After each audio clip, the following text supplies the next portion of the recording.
Hello दोस्तों, स्वागत है आपका अपना यूट्यूब चैनल ज्ञानदीप जी स्टडी में। इस चैनल के माध्यम से क्लास 9 से लेकर क्लास 12 तक की हर एक विषय की तैयारी कराई जाती है। तो चलिए चलते हैं, आज हम लोग क्लास 10 के हिंदी बुक का चैप्टर 1 जिसका नाम है श्रम विभाजन और जाति प्रथा। ठीक है, श्रम विभाजन और जाति प्रथा, इसका हम वीवीआई ऑब्जेक्टिव क्वेश्चंस को देखेंगे। तो हमारा प्रथम प्रश्न है कि श्रम विभाजन और जाति प्रथा के लेखक कौन है। तो इसका करेक्ट आंसर हो जाएगा option number B, doctor Bhimrao Ambedkar जो है श्रम विभाजन और जाति प्रथा के लेखक हैं। ठीक है, और प्रश्न अगर आप लोगों से पूछता है कि श्रम विभाजन और जाति प्रथा क्या है, तो करेक्ट आंसर हो जाएगा निबंध। क्या है? निबंध। चलिए अब हम अगला प्रश्न देखते हैं। हमारा अगला प्रश्न है कि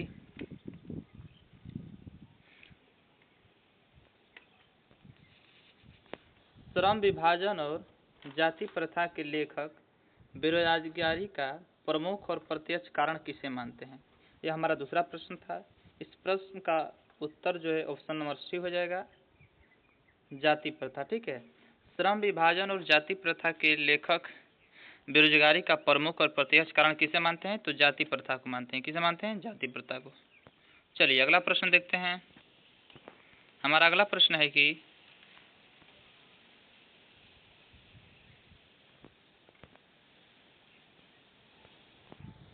श्रम विभाजन और जाति प्रथा क्या है। तो इसका करेक्ट आंसर हो जाएगा option number C. Option number C, श्रम विभाजन जाति प्रथा जो है निबंध है। क्या है? निबंध है। चलिए अगला प्रश्न देखते हैं। अगला प्रश्न है डॉक्टर भीमराव अंबेडकर का जन्म कब हुआ। अगला हमारा प्रश्न है डॉक्टर भीमराव अंबेडकर का जन्म कब हुआ। तो इसका करेक्ट आंसर हो जाएगा ऑप्शन नंबर सी, 14 अप्रैल 1891 को डॉक्टर भीमराव अंबेडकर का जन्म हुआ था। चलिए अगला प्रश्न देखते हैं। अगला प्रश्न है कि डॉक्टर भीमराव अंबेडकर का जन्म कहाँ हुआ। डॉक्टर भीमराव अंबेडकर का जन्म कहाँ हुआ, तो कहाँ हुआ था? महू मध्य प्रदेश। महू मध्य प्रदेश में डॉक्टर भीमराव का जन्म हुआ था। ऑप्शन नंबर एक करेक्ट आंसर हो जाएगा। चलिए अगला प्रश्न देखते हैं। अगला प्रश्न है हमारा मानव मुक्ति के पुरोधा। मानव मुक्ति के पुरोधा किसे कहा गया है, तो करेक्ट आंसर हो जाएगा option number B, doctor Bhimrao Ambedkar को मानव मुक्ति का पुरोधा कहा गया। चलिए अगला प्रश्न देखते हैं। हमारा अगला प्रश्न है कि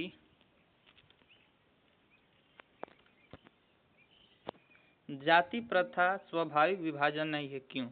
तो इसका करेक्ट आंसर हो जाएगा रुचि पर आधारित नहीं होने कारण। ठीक है, जाति प्रथा जो है रुचि पर आधारित नहीं होने कारण स्वाभाविक विभाजन नहीं है। ठीक है, चलिए अगला प्रश्न देखते हैं। अगला प्रश्न क्या है? अगला प्रश्न है कि लेखक की दृष्टि में विडंबन की बात क्या है। तो इसका करेक्ट आंसर हो जाएगा ऑप्शन नंबर ए, अर्थात जातिवाद के पोषकों की कमी नहीं है। ठीक है, यह हमारा करेक्ट आंसर हो जाएगा ऑप्शन नंबर ए का। चलिए अगला प्रश्न देखते हैं। अगला प्रश्न है कि लेखक की दृष्टि में आदर्श समाज कैसा होना चाहिए।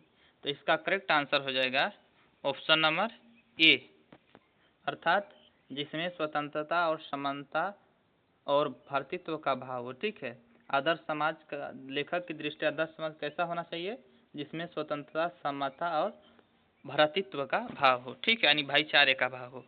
चलिए अगला प्रश्न देखते हैं, 10 नंबर प्रश्न।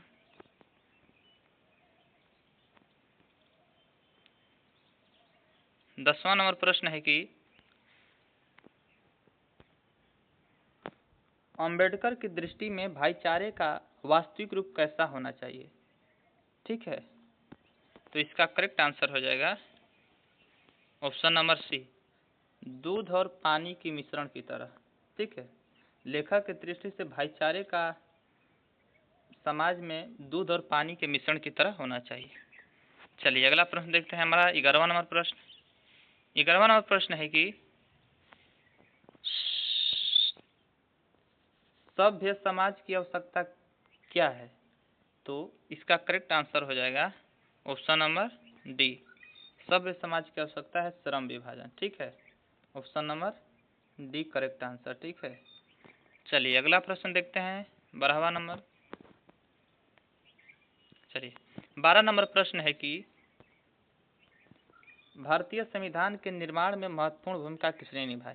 तो इसका करेक्ट आंसर हो जाएगा option number A Bhimrao Ambedkar. Bhimrao Ambedkar जो थे भारतीय संविधान के निर्माण में महत्वपूर्ण भूमिका निभाए थे। चलिए अगला प्रश्न देखते हैं।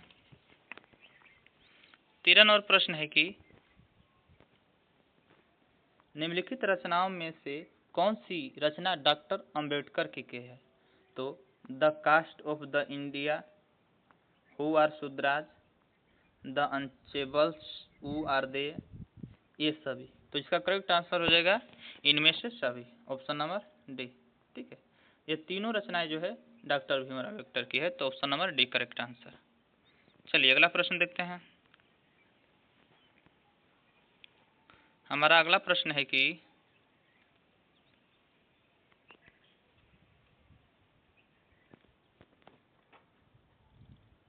अम्बेडकर के चिंतन एवं रचनात्मक के लिए निम्नलिखित में से कौन प्रेरक व्यक्ति थे? तो अम्बेडकर के चिंतन एवं रचनात्मक के लिए बुद्ध भी प्रेरित थे, ज्योतिबा फुले भी थे, कबीर भी थे। तो ऑप्शन नंबर डी सही हो जाएगा, इनमें से सभी। चलिए अगला प्रश्न देखते हैं। अगला प्रश्न है हमारा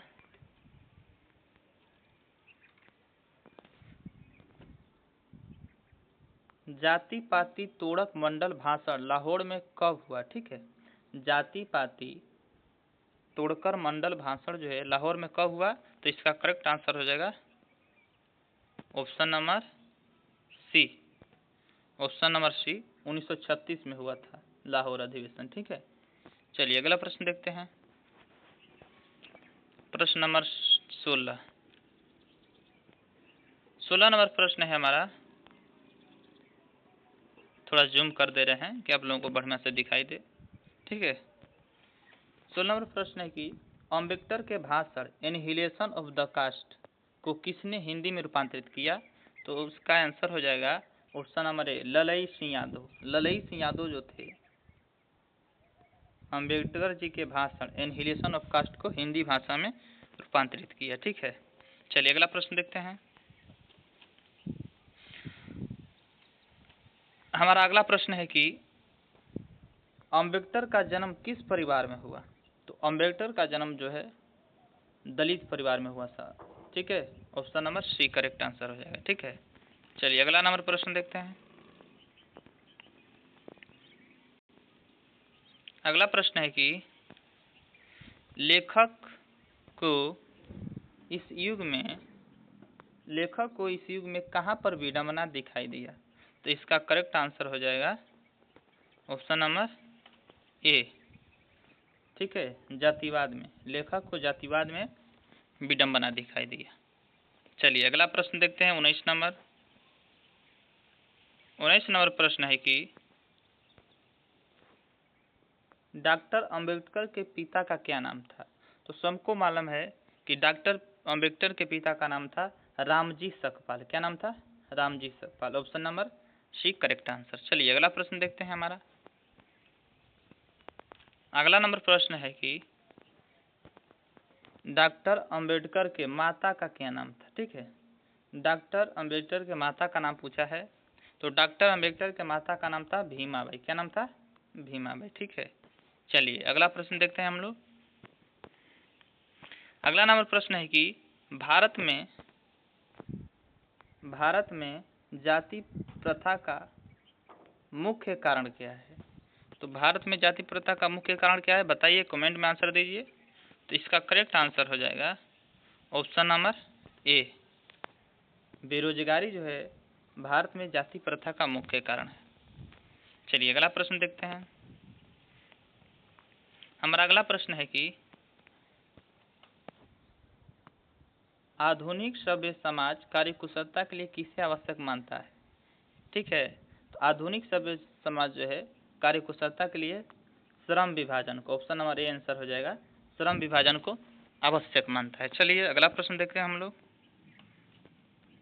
क्योंकि हम ज़्यादा समय नहीं लेना चाहते हैं और फटाफट चैप्टर 1 का सभी भी क्वेश्चन को हम ऑब्जेक्टिव समाप्त कर देना चाहते हैं। ठीक है, चलिए 23 नंबर प्रश्न है, देखते हैं। 23 नंबर प्रश्न है कि श्रम विभाजन और जाति प्रथा पाठ जो है बाबा साहेब के किस भाषण का संपादित अंश है? इसका करेक्ट आंसर हो जाएगा option number C, annihilation of the caste. Annihilation of caste जो है इसी भाषण से यह पाठ को लिया गया है। चलिए अगला प्रश्न देखते हैं। हमारा अगला प्रश्न है कि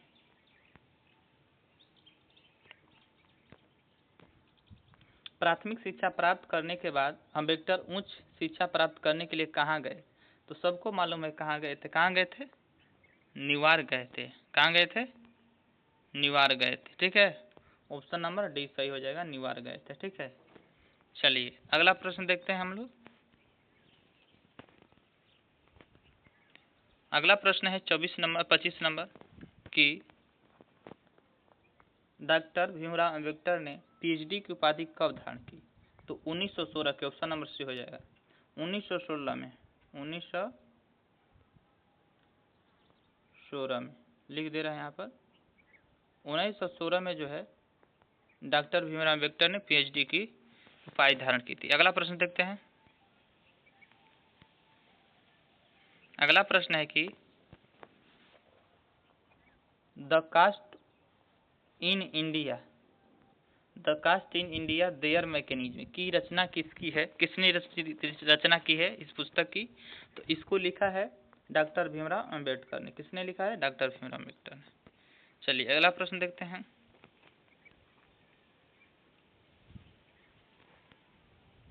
हमारा अगला प्रश्न है कि मूक नायक क्या है? ठीक है, मूक नायक क्या है? तो करेक्ट आंसर हो जाएगा ऑप्शन नंबर बी, एक पत्रिका है। ठीक है, मूक नायक जो है एक पत्रिका है, ऑप्शन नंबर बी जो है करेक्ट आंसर हो जाएगा। ठीक है, आप लोग भी जवाब देते रहिएगा कमेंट में। ठीक है, चलिए अगला प्रश्न देखते हैं। हमारा अगला प्रश्न 28 नंबर प्रश्न है कि डॉक्टर अंबेडकर की मृत्यु कब और कहाँ हुई? तो सबको मालूम है कि डॉक्टर अंबेडकर की मृत्यु जो है 1956 में दिल्ली में हुई।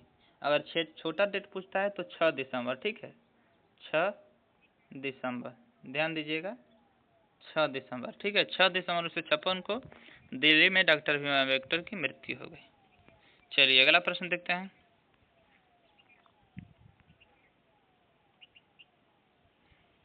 अगला प्रश्न है कि डॉक्टर भीमराव अम्बेडकर ने निम्नलिखित में से किस पत्रिका का संपादन किया? ऑप्शन नंबर ए है उज्ज्वल भारत, बी है बहिष्कृत भारत, सी है पुरस्कृत भारत और डी है उज्ज्वल भारत। इसका करेक्ट आंसर हो जाएगा option number B, option number B correct answer हो जाएगा, बहिष्कृत भारत। ठीक है, बहिष्कृत भारत जो पत्रिका है इसका संपादन किए थे डॉक्टर भीमराव अम्बेडकर। चलिए अगला प्रश्न देखते हैं हम लोग। अगला प्रश्न है 30 नंबर की, भारतीय संविधान का निर्माता के रूप में हम किन्हें जानते हैं? तो भारतीय संविधान का निर्माता जो है डॉक्टर भीमराव अम्बेडकर को कहा जाता है। ठीक है, ठीक है, और अम्बेडकर को, भीमराव अम्बेडकर को ध्यान दीजिएगा, इनको कलम का बादशाह भी कहा जाता है। ठीक है, चलिए अगला प्रश्न 31 नंबर देखते हैं। अगला हमारा प्रश्न है कि डॉक्टर अंबेडकर का वाण्य हिंदी के कितने खंडों में प्रकाशित हो चुका है? तो इसका करेक्ट आंसर हो जाएगा ऑप्शन नंबर डी, 21 खंडों में प्रकाशित हो चुका है। ठीक है, D number option correct answer हो जाएगा। ठीक है, चलिए अगला प्रश्न देखते हैं हम लोग। अगला प्रश्न है कि डॉक्टर भीमराव अम्बेडकर ने किस प्रथा को आर्थिक पहलू से खतरनाक माना है? ठीक है, डॉक्टर भीमराव अम्बेडकर ने किस प्रथा को आर्थिक पहलू से खतरनाक माना है? तो करेक्ट आंसर हो जाएगा ऑप्शन नंबर सी, जाति प्रथा को। ठीक है, क्या आंसर हो जाएगा? जाति प्रथा। चलिए अगला प्रश्न देखते हैं। अगला प्रश्न है हमारा कि जाति प्रथा श्रम विभाजन के साथ साथ किसका रूप लिए हुए है? तो जाति प्रथा जो है श्रम विभाजन के साथ साथ श्रमी विभाजन का रूप लिया है। ठीक है, option number B correct answer. चलिए 34 नंबर प्रश्न देखते हैं। हमारा 34 नंबर प्रश्न है कि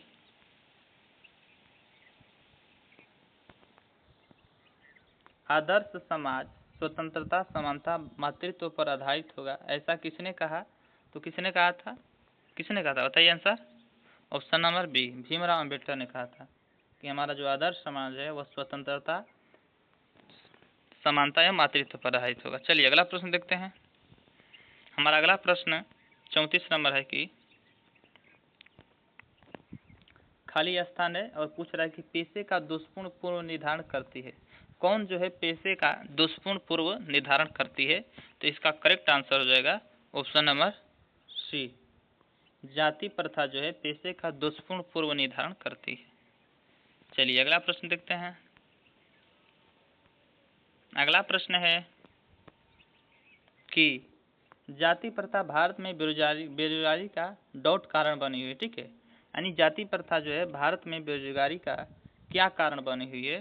तो इसका करेक्ट आंसर होगा अप्रत्यक्ष कारण बनी है। ऑप्शन नंबर सॉरी प्रत्यक्ष कारण, ऑप्शन नंबर ए सही हो जाएगा correct answer, option number A प्रत्यक्ष कारण बनी हुई। ठीक है, जाति प्रथा भारत में बेरोजगारी का प्रत्यक्ष कारण बनी हुई। ठीक है, चलिए अगला और हमारा प्रश्न देखते हैं। हमारा अगला प्रश्न है कि थोड़ा जूम कर दे रहे हैं, आप लोगों को दिखाई दे बढ़िया से अच्छा से। ठीक है, आप लोगों को दिक्कत ना हो। ठीक है, चलिए प्रश्न है 37 नंबर की लेखक को इस युग में कहाँ पर विडंबना दिखाई दिया? तो करेक्ट आंसर हो जाएगा ऑप्शन नंबर बी जातिवाद में। लेखक को जातिवाद में विडंबना दिखाई दिया। चलिए अगला प्रश्न देखते हैं। ठीक है, तो इस प्रकार जो है क्लास 10th का हिंदी का चैप्टर 1 का पूरा ऑब्जेक्टिव जितना था, जितना हो सके, जितना किताब से बना उतना जो है पूरा ऑब्जेक्टिव हम करा दिए हैं। और हम पक्का गारंटी दे सकते हैं, 100% हमारा गारंटी है कि इससे ज़्यादा कुछ नहीं पूछेगा। ठीक है, इससे बाहर कभी पूछेगा ही नहीं। ठीक है, अगर आप लोगों को क्लास 10th के हिंदी के चैप्टर 1 में कुछ डाउट है तो कमेंट में पूछ सकते हैं। ठीक है, थैंक यू वीडियो को देखने के लिए। तब तक के लिए जय हिंद और जय भारत। मिलते हैं नेक्स्ट क्लास में। ठीक है।